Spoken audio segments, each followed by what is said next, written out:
వచ్చా మన యూట్యూబ్ ఎవరో ఆశ్రిత కొంచెం వెజ్ కూడా చేయండి అని. మరి వెజ్ ఎప్పుడు చేస్తాం వచ్చా?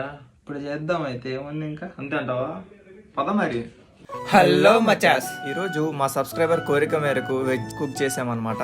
మేమైతే స్పినాచ్ మ్యాగీ విత్ ఎగ్ తో కుక్ చేసాం. ఎగ్ మీరు నాన్ వెజ్ అనుకోవచ్చు, కానీ ఎగ్ అనేది వెజ్ అనమాట. రీసెంట్ గా సైంటిఫికల్ రీసెర్చ్ లో చెప్పారు. మ్యాగీ అయితే చాలా బాగా వచ్చింది. తర్వాత మేము మాట్లాడుతూ ఒక ఇంపార్టెంట్ పర్సన్ గురించి చెప్పాము, తప్పకుండా చూడండి. మిస్ అయితే మీ ఇష్టం. ఇంకా మరి చాలా ఫన్ ఉంటుంది, పక్కా వినండి. బయట చల్లటి వెదరు, వేడి వేడి ఎగ్ మ్యాగీ, నార్మల్ మ్యాగీ కాదు, స్పినాచ్ మ్యాగీ. సూపర్. జంక్లో కూడా హెల్తీ ఎత్తుక్కుంటాం మేము.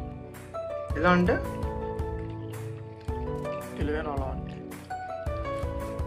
తెలివైనవాడు ఎప్పుడు తెలివైనవాడు చెప్పుకోడుగా.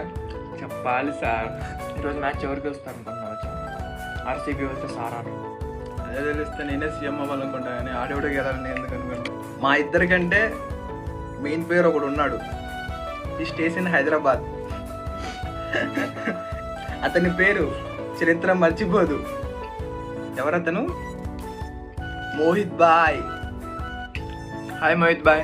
ఇప్పుడు అండర్ గ్రౌండ్ లో ఉన్నాడు, కానీ ఒకప్పుడు బాయ్ అంటే మరి గీతంలో అది వేరు, ఆ కథ వేరు ఉండేది. బాయ్, మోహిత్ బాయ్.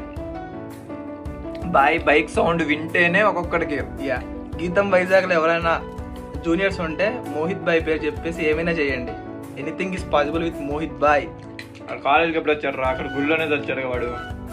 అయినా మోహిత్ బాయ్ పేరు మొత్తం కాలేజ్ మొత్తం వినపడేది. నామ్ చోటా హై, సౌండ్ బడా హై. బడా హై.